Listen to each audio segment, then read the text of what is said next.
Excellence Magazine. Honorable Chibalabala Francis, vous êtes élu de Massina et puis vice-président de l'Assemblée provinciale de Kinshasa. Merci de nous accueillir chez nous dans le cadre de notre magazine de Excellence. Alors, la première question, quel a été votre rôle majeur dans cette session qui vient de se clôturer? Mon rôle personnel ou bien le rôle de vice-président? En tant que membre du bureau, nous avons eu à jouer un rôle intéressant, notamment dans les traitements de différentes questions orales avec débat de certains députés provinciaux et même des interpellations aussi. Et nous pouvons même rajouter dans des différentes commissions qui étaient chargées de mener des enquêtes ça et là, dans différents services publics de la ville. On a eu aussi à mieux examiner et à faire de recommandations avant que ça soit adopté en plénière. Donc nous avons quand même joué un grand rôle et je ne suis pas les seuls parce que c'est au niveau du bureau que tout cela se discute et la décision était du bureau, donc c'est le bureau qui a joué pleinement le rôle pour que aujourd'hui nous puissions non seulement vider toute la matière qui était inscrite dans notre calendrier, mais aussi nous puissions clôturer la session de mars en toute beauté. Alors, vous avez dit tantôt que vous avez clôturé la session de mars lundi dernier, le 1er juillet dernier. Quel bilan dressez-vous de cette session? Le bilan est largement positif, dans la mesure où, lorsque nous avons ouvert la session de mars, je crois que c'était le 30 mars que cette session a été ouverte, et il y avait un calendrier qui a été adopté en plénière, le calendrier bien entendu proposé par le bureau, et toute la matière qui était inscrite dans ces calendriers ont été vidées, c'est-à-dire déjà la clôture qui est intervenue, parce que normalement selon les calendriers, on devrait clôturer la session le 29, et étant donné que le 29 c'était un samedi et que ça a été déclaré chômé et payé, et notre règlement en son article 59 nous demande de clôturer les jours suivants, c'est-à-dire les jours ouvrables suivants. C'est comme ça que nous l'avions fait le lundi, et donc le bilan est largement positif. Toute la matière qui était inscrite ont été vidées, c'est-à-dire il y a eu l'adoption de règlements financiers, de règlements administratifs. Il y a eu des commissions qui étaient sur le terrain, qui nous ont fait rapport. Les rapports ont été adoptés en plénière. En effet, parce qu'il y avait plusieurs matières qui étaient inscrites dans les calendriers, donc pratiquement on a tout épuisé. C'est comme ça que dans nos clôturons sans arriéré, c'est-à-dire on a vraiment épuisé toutes les matières prises dans les calendriers. Donc le bilan est largement positif, que ce soit pour les textes qui ont été adoptés en plénière, que ce soit pour les commissions qui s'étaient déployées sur le terrain pour enquêter sur la gestion de certains services publics de l'État, que ce soit les interpellations, etc., les questions orales avec débat. Donc globalement, on peut conclure que le bilan est largement positif. Alors, au cours de cette session, les Kinois ont vécu une certaine forme d'acharnement que vous avez à l'endroit du DG de la DGRK. Où en est-on? Comment pouvez-vous expliquer cela? Bon, je ne pense pas que c'est l'avis des Kinois, parce que les Kinois sont en train d'applaudir le travail qui est fait à l'Assemblée provinciale. Et ce qui s'est fait actuellement au sein de cette Assemblée ne s'est jamais fait auparavant. Donc je fais allusion à la législature passée et nous sommes en train de travailler pour l'intérêt des Kinois. Il y a point d'acharnement par rapport à notre action. Il n'y a pas de choses sorcières, il n'y a pas d'acharnement. Mais nous sommes tout simplement en train de faire notre travail conformément au texte. Donc en tant que députés provinciaux, nous avons naturellement la mission de non seulement de voter des édits, mais aussi Et surtout, d'ailleurs, moi je considère que c'est la mission la plus importante, qui est celle de contrôler la gestion de l'exécutif, de contrôler l'exécutif provincial, ainsi que tous les régis et services publics qui relèvent naturellement de la ville de Kinshasa. Donc si vous êtes gestionnaire, vous devez un jour vous attendre à une enquête, par exemple, à une interpellation. Donc si on vous interpelle par rapport à votre gestion, que l'interpellateur, qui est naturellement un député, estime que la gestion n'était pas orthodoxe et qu'il y a eu beaucoup de choses pas convenables, et il est en droit de vous interpeller. Lorsqu'on vous interpelle, vous devez naturellement, conformément à notre règlement intérieur, présenter vos moyens de défense. Et si à l'issue de cette présentation, il s'avère que vous n'arrivez pas à convaincre l'interpellateur ou l'auteur de la question orale avec débat, et aussi l'assemblée plénière, je crois que il y aura naturellement des recommandations par rapport à votre gestion. Il y aura l'assemblée devra se décider par rapport à votre sort, si jamais vous n'arrivez pas à convaincre. Donc il n'y a pas eu d'acharnement. Nous sommes restés dans les stricts de notre travail, et c'est conformément au texte qui nous régissent. Et après sa révocation, c'est quoi la suite? Jusqu'où comptez-vous aller? Non, mais nous sommes un pouvoir législatif. Nous avons rempli notre rôle par rapport et conformément au texte, à la Constitution, conformément à la loi portant principes fondamentaux de la libre administration de province, conformément à notre règlement intérieur et conformément aux us et coutumes parlementaires.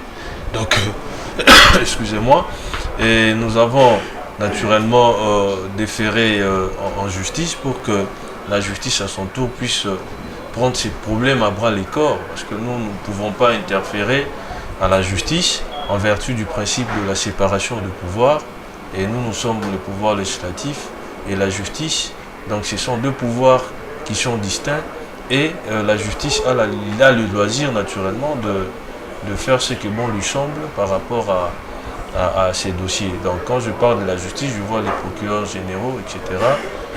Dans les procureurs généraux, je vois le parquet, naturellement, qui a la liberté de faire ce qu'il peut faire dans les cadres justement de l'instruction, si jamais il estime que les faits pour lesquels monsieur le DG était reproché sont vraiment établis, ils sont en droit de le faire. Donc nous n'avons pas d'injonction à donner à la justice, moins encore d'interférence par rapport à la direction que celle-ci devra prendre par rapport à ces dossiers. Vous avez investi le gouvernement, vous avez adopté le programme d'action qui est du gouverneur Jean-Thémy, mais qu'attendez-vous de lui? De lui et puis son gouvernement. Bon, je crois que le gouvernement a été investi récemment, et c'était à l'issue justement de la présentation d'un programme du gouvernement qui a été lu par les gouverneurs actuels, et ce programme avait convaincu la majorité des députés. Voilà pourquoi nous l'avions adopté et en même temps investi le gouvernement provincial. Donc tout ce que nous attendons de ce gouvernement, c'est la gestion orthodoxe. Une gestion qui soit axée sur la bonne gouvernance, une gestion efficiente de la chose publique. Les Kinois ont longtemps souffert, ils ont fondé leurs espoirs sur nous, sur l'exécutif provincial et l'Assemblée provinciale, pour que, un temps soit peu, leur situation puisse changer, puisse évoluer positivement. Il est certes vrai qu'ils n'ont pas un pouvoir messianique pour changer radicalement la situation des Congolais, parce que le fossé il est tellement énorme, mais il y a quand même des signaux, il y aura une dynamique qui s'est déjà installée pour que les choses changent.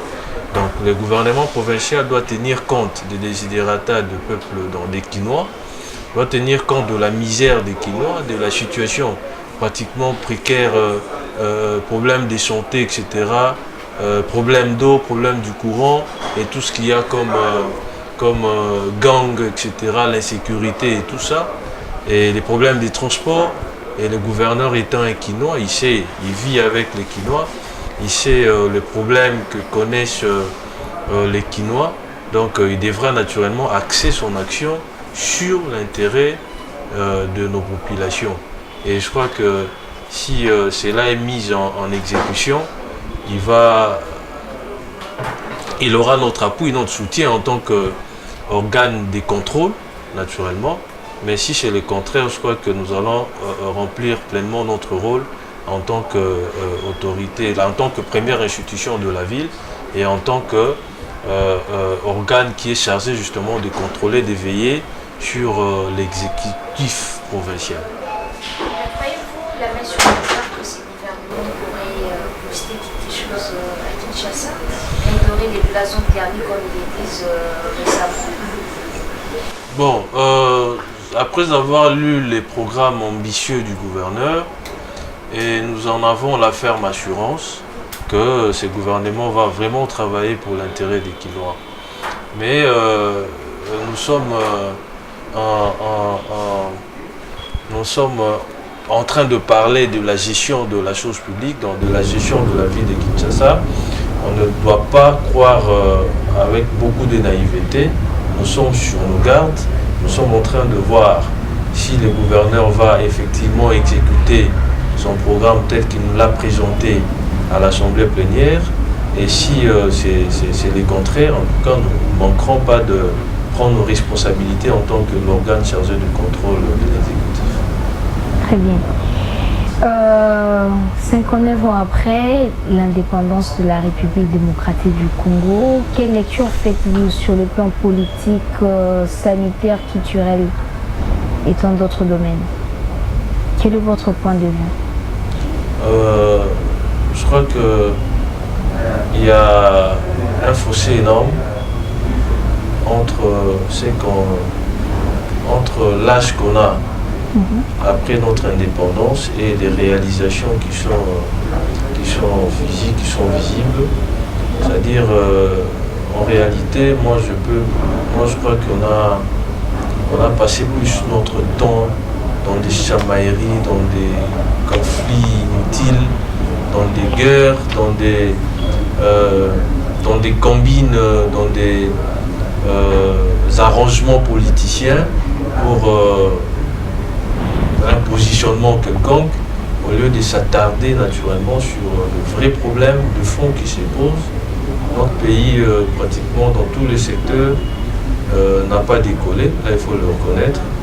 On a reculé de plusieurs crans et cette réalité nous pousse, nous qui sommes cette nouvelle génération qui est venue en politique, à doubler d'ardeur naturellement pour que nous puissions rattraper les retards que nous avons connus à la suite justement de tergiversations, de problèmes inutiles. Donc rien n'est à encourager, rien n'est à applaudir, parce que vraiment sur le plan éducationnel, sur le plan des infrastructures, sur le plan de la desserte en eau, d'électricité, sur le plan même de la formation de l'homme congolais, pratiquement sur tout le plan, nous sommes vraiment en retard par rapport naturellement à d'autres pays africains. Qu'il faut-il faire pour... Bon, ce qu'il faut faire, c'est que comme nous avons pris conscience, d'ailleurs c'est une grâce d'avoir un président de la République qui a centré justement sa politique, c'est-à-dire qui a placé l'homme au centre de son action, le peuple d'abord. Les Congolais au centre de son action bien entendu, surtout qu'avec ces programmes ambitieux du président Étienne, les peuples d'abord, qui les colle à la peau parce qu'il est le produit biologique et politique justement du feu président Étienne Tshisekedi. Donc l'homme congolais est au centre de sa politique et avec son combat sans merci contre la corruption, la gabegie et tous les antivaleurs qui ont plongé notre pays dans ces gouffres. Je crois que les choses vont vraiment changer radicalement. Bon, pas radicalement parce qu'il n'a pas une baguette magique pour changer radicalement les choses, mais nous sommes quand même dans une dynamique pour que les choses évoluent positivement. Et aussi le fait pour lui d'être sur le terrain, parce ça faisait un bon moment, on a pas eu un président qui était pratiquement sur tout le front. Il est sur le terrain, il est en train de communiquer, il est en train de donner l'impulsion, il est en train de donner des directives. Il veut à ce que le Congo puisse redevenir ou devenir naturellement un pays à part entière et non un pays entièrement à part tel qu'il l'a trouvé naturellement. Alors, au cours de la clôture de la session de mars, le président de votre assemblée, le pasteur Godin Poyi, a regretté le fait que jusqu'à ces jours, il n'y a pas de gouvernement central. Qu'attendez-vous du président de la République, de tous ces gens qui doivent constituer les gouvernements qui tardent encore?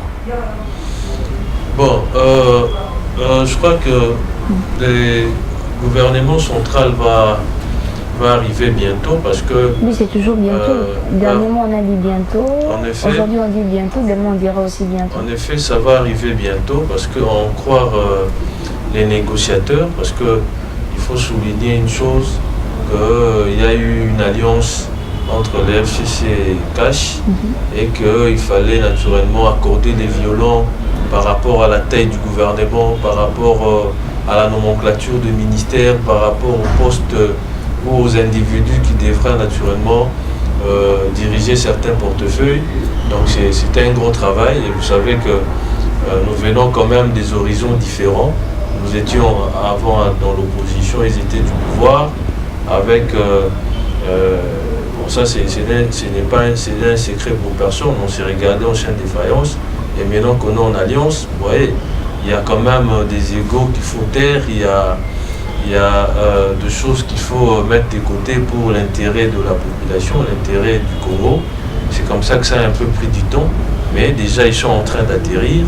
Dans les jours qui viennent, il y aura un gouvernement central qui va prendre tous les problèmes des Congolais à bras le corps et y apporter des solutions efficaces sous l'impulsion bien entendu du président de la République Félix Antoine Tshisekedi Tshilombo. Puisqu'on parle du mariage FCC. CASH, lors de la première sortie médiatique du chef de l'État, il a laissé entendre que vous partagez actuellement la même idéologie. À quoi a servi ces 37 ans de lutte, pardon? Non, mais les présidents étaient formels. Nous sommes en alliance avec le FCC.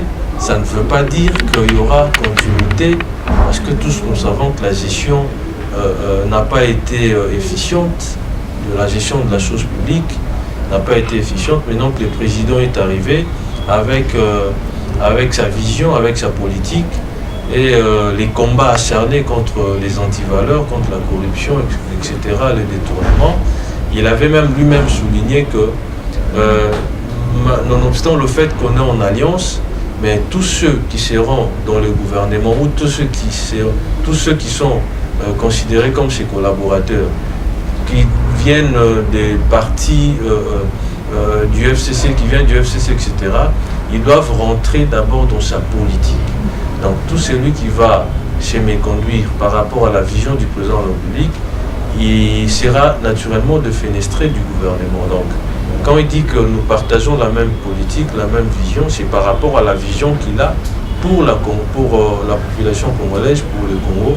Et c'est cette vision-là que les autres doivent se l'approprier, justement, et pour le bonheur des Congolais. Donc ça ne veut pas dire que nous partageons les antivaleurs, que nous partageons les bilans faméliques du FCC, que nous partageons tout ce qui constitue justement aujourd'hui comme une gangrène qui a ruiné notre pays et qui nous a mis dans là que nous sommes actuellement. Non, non. C'est-à-dire nous partageons la vision du président de la République actuellement. Tous doivent rentrer dans cette logique-là de travailler d'abord pour l'intérêt des Congolais et aussi d'être comptable vis-à-vis non seulement du président, parce que je parle du ministre, parce qu'ils devront régulièrement faire rapport de leur gestion au président de la République, mais aussi responsable vis-à-vis de l'Assemblée nationale, qui devra aussi suivre la manière dont les choses sont gérées.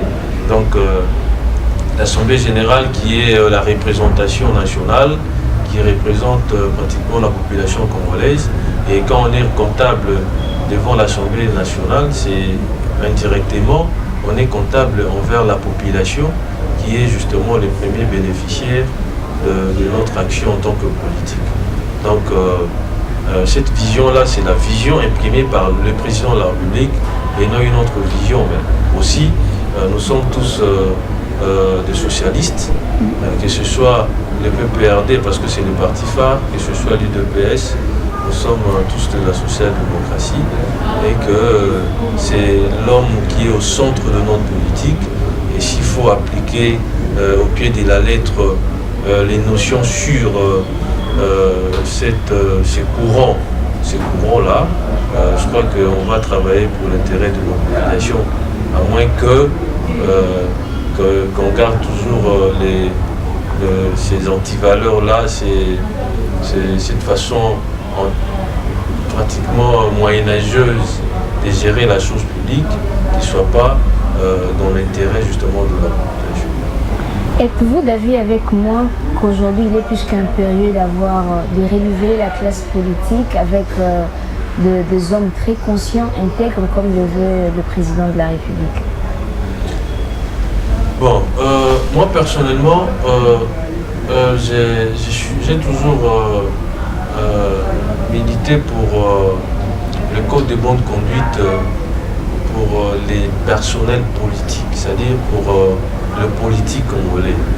Vous savez, parfois, les années antérieures nous ont démontré que une fois on vous confie des responsabilités de l'État, au lieu de travailler, de travailler pour l'intérêt de Congolais, les gens avaient toujours tendance à se remplir d'abord le poche, à travailler pour leurs propres intérêts aux dépens de cette population. Et parfois, certaines personnes qui avaient les mandats de l'État ou qui avaient des responsabilités de l'État s'est comporté comme des gens pratiquement immoraux. Et cette manière-là de voir des choses devait quand même une fois s'arrêter. Et maintenant que le président de la République est dans cette logique-là, moi je crois que s'il faut faire allusion à un de ces discours qu'il avait une fois tenu quelque part, à la réponse que lui avait posé un journaliste, comment va-t-il s'y prendre pour changer l'homme congolais, il avait dit que lui d'abord va prêcher par l'exemple. Donc le fait que le président de la République a marqué une rupture avec les antivaleurs, et tous ceux qui l'entourent, tous ceux qui seront ou qui sont ses collaborateurs devront naturellement les suivre sous cette pensée-là. Donc les renouvellements de la classe politique, pour moi, c'est un problème de mentalité, c'est un problème de vision, c'est un problème de conviction par rapport à la manière efficiente de gérer la chose publique. C'est une manière qui place d'abord la population au centre de notre action, de nos actions. La population doit d'abord être les premiers bénéficiaires de nos actions et mettre aussi de côté, dans une certaine mesure, nos égos surdimensionnés et ne pas confondre la caisse de l'État ou la chose publique à nos affaires personnelles. Mais cette vision ne semble toujours pas être partagée par tous, par vous les acteurs politiques. Une fois que vous êtes dans la gestion de la chose publique, automatiquement vous changez? Non, c'est comme ça que le président sera très regardant par rapport à ça, même s'agissant de gouverneurs. Il a dit qu'il y aurait une évaluation trimestrielle. Donc il y aura quand même les suivis, parce que dans ces pays, il y a plus un problème de service après-vente, un problème des suivis qui se pose. Il y a des lois qui sont très bien élaborées, des lois, une fois appliquées, ça peut changer la situation du pays. Malheureusement, le suivi, l'exécution pose toujours problème. Et le président s'est lui-même proposé comme évaluateur naturellement ou comme acteur principal qui va commencer à évaluer chaque 3 mois l'action ou les actions de différents gouverneurs. C'est une manière de les pousser à faire mieux, à travailler convenablement, à mettre vraiment du turbo dans leur travail et pour que les retombées soient vraiment vécues par nos populations. Donc le président est là en train de veiller, en train de suivre Et c'est peut-être un problème des contrôles aussi. Les assemblées provinciales, pour ce qui concerne les gouverneurs, sont vraiment là en train de jouer pleinement leur rôle. Il est certes vrai que Kinshasa, nous avons donné l'ego et les autres nous ont emboîté les pas, c'est une très bonne chose. Et nous apprenons que même dans des provinces, il y a des interpellations, il y a des questions orales, etc. C'est une très bonne chose. Au niveau de l'Assemblée nationale aussi, nous voulons qu'ils puissent nous emboîter le pas et ne pas verser dans la complaisance. Parce que cette manière-là, cette complicité avec l'exécutif dessert toujours la population. Donc il faudrait que l'Assemblée, qui est l'organe chargé de contrôler le gouvernement central, doit jouer pleinement son rôle en tant que tel, plutôt que de créer une certaine complicité, etc. Et cette complicité-là sera vraiment suicidaire pour notre développement, pour nos populations, etc. À votre niveau, comment comptez-vous accompagner les actions du chef de l'État? Accompagner l'action du chef de l'État, par exemple, moi je suis député, je suis membre du bureau de l'Assemblée provinciale. Le chef de l'État est en train de prôner la bonne gouvernance. Nous devons, nous, être les meilleurs élèves dans ces secteurs-là. Le chef de l'État est en train de combattre les antivaleurs et nous devons nous ériger en obstacle justement contre ces antivaleurs-là. Le chef de l'État combat la corruption et nous sommes là pour combattre la corruption. C'est-à-dire, c'est une meilleure manière de l'accompagner dans sa vision pour qu'il réussisse. Parce qu'il ne saura pas seul changer les Congos. Donc il faut qu'il y ait autour de lui des gens, des personnes honnêtes, des personnes qui ont intériorisé sa vision, qui ont décidé de l'accompagner. Et nous sommes des ceux-là qui avons décidé justement de l'accompagner dans sa vision. Bon, je crois que nous sommes en train déjà de chuter. J'aimerais savoir qu'est-ce que la population des Massina qui vous a élu devra attendre de vous pendant ces 5 prochaines années. C'est une très belle question. Et moi personnellement, en tant qu'élu de Massina, je reste derrière les promesses que j'avais faites à cette population-là. C'était quoi encore, vous à mes électeurs, je leur avais promis de me battre pour que l'insécurité galopante dans ma circonscription électorale puisse soit réduite, soit réduite quand même, parce qu'on ne peut pas éradiquer toute l'insécurité, parce que même aux États-Unis, là-bas, là où il y a des matériels sophistiqués, il y a des polices, etc., tout ce qu'il y a comme artifice pour assurer la sécurité. Il y a toujours des cas isolés, etc., des problèmes d'insécurité qui se posent. Donc j'ai promis à cette population-là de lutter contre le phénomène Kuluna. Et en quoi faisons par exemple? Parce que dans certains quartiers, il n'y a pas une présence policière et nous allons tout faire pour qu'on puisse placer des sous-siates dans différents coins, parce que la présence de la police, ça fait toujours fuir l'insécurité. Mais s'ils sont des et mèches. étant donné que non, mais ceux qui sont des mèches, parce que déjà avec la population, nous avons convenu, s'il y a un policier qui est en train de se méconduire, qu'une fois qu'ils sont informés, qu'ils m'informent, nous allons saisir leur hiérarchie pour qu'ils soient sanctionnés. Donc tous ceux qui sont en train qui sont en complicité avec ces jeunes qui sèment la désolation dans notre commune seront naturellement traduits en justice par rapport à cela. Et j'ai promis à cette population de faire en sorte qu'il y ait quand même des canalisations d'eau.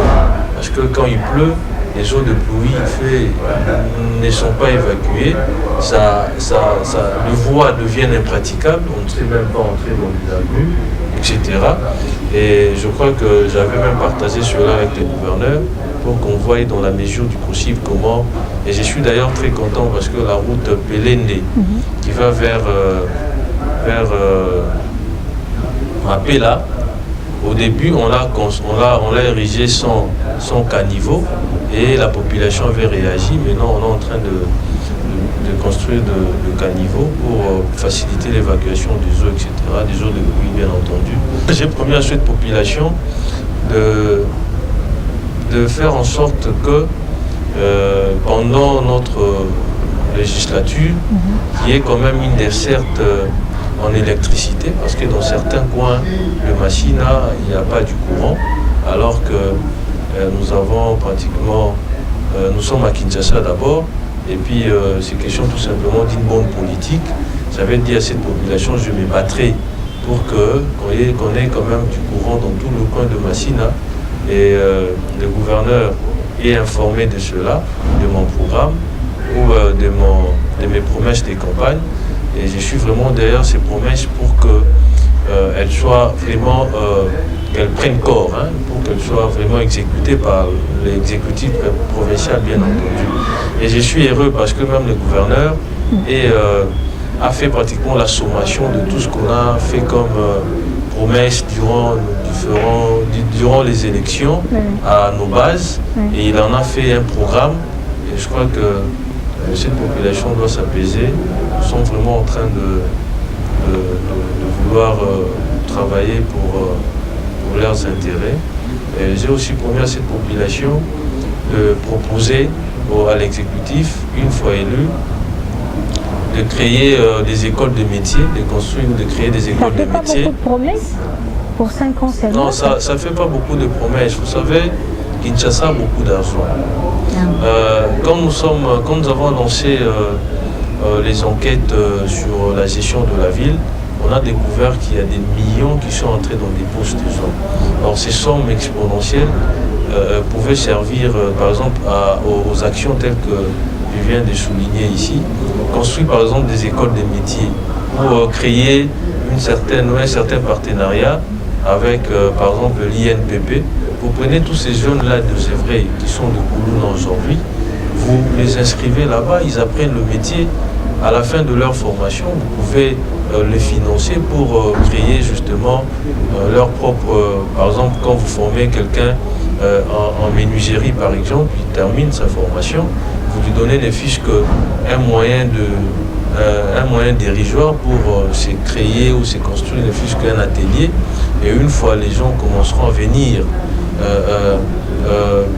à solliciter ces services, il y aura des rentrées d'argent qui les serviront naturellement à être autonomes, à résoudre certains problèmes naturellement. Donc ce sont de promesses que nous avons faites à notre population. Mais nous, en tant que députés, ce n'est pas nous qui sommes gestionnaires.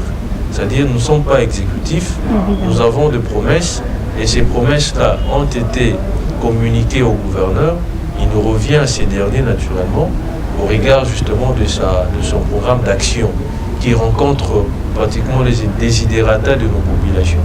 Il lui revient naturellement de les exécuter pour le bonheur de nos électeurs. J'espère que cette population a un œil très regardant envers vous, avec tous ces gens qui vous entourent. Nous sommes pratiquement arrivés à la fin de notre magazine. Alors vous allez passer votre message en une de langue nationale. En tout cas, on a tondi bino botondi pour l'émission na bino. On a profité de l'occasion pour nous féliciter bino par rapport à qualité et à travail pour ça la l'émission na bino et l'andamara moi mingi. En même temps, nazo souhaité bonne fête et indépendance na Congolais nyonso ici Kazwami. Na Congolaise nyonso pe na mokonzi ya mboka esika azali na baélecteur na nga na yebisi bango bazala kimia baakompagne biso na mosala oyo tokosala mosala oyo ezali mpona intérêt na bango. Touti kotravaille pendant pratiquement 6 mois depuis mois de janvier. Sikoyo toza na bavacances et pendant bavacances tokokita na base na biso mpona kosala restitution ya makambo eleki pendant session oyo nyonso kati na assemblée provinciale. Bacontinue kopesa mokonzi ya mboka confiance, bazala toujours na nsima na ye, bazala toujours na nsima ya assemblée provinciale na bango ya Kinshasa, bazala toujours na nsima ya gouverneur na gouvernement na ye mobimba provincial, baakompagne biso na idée oyo toza nango to na makanisi ya malamu oyo toza nango ekozala mpona intérêt na bango mpe mpona bonheur ya bakinois d'abord. Encore une fois, natondi bino botondi pour l'émission. Alors, honorable Chibalabala, merci d'avoir répondu à notre invitation. Amis téléspectateurs, je rappelle que nous avons reçu aujourd'hui l'honorable Chibalabala Francis, élu de Massina et vice-président de l'Assemblée provinciale de Kinshasa, avec qui nous avons survolé toutes les questions d'actualité liées à l'Assemblée provinciale. J'espère que nous allons le retrouver très prochainement pour d'autres questions. Et d'ici là, portez-vous bien et retrouvez-vous prochainement avec un nouveau numéro. Excellence Magazine.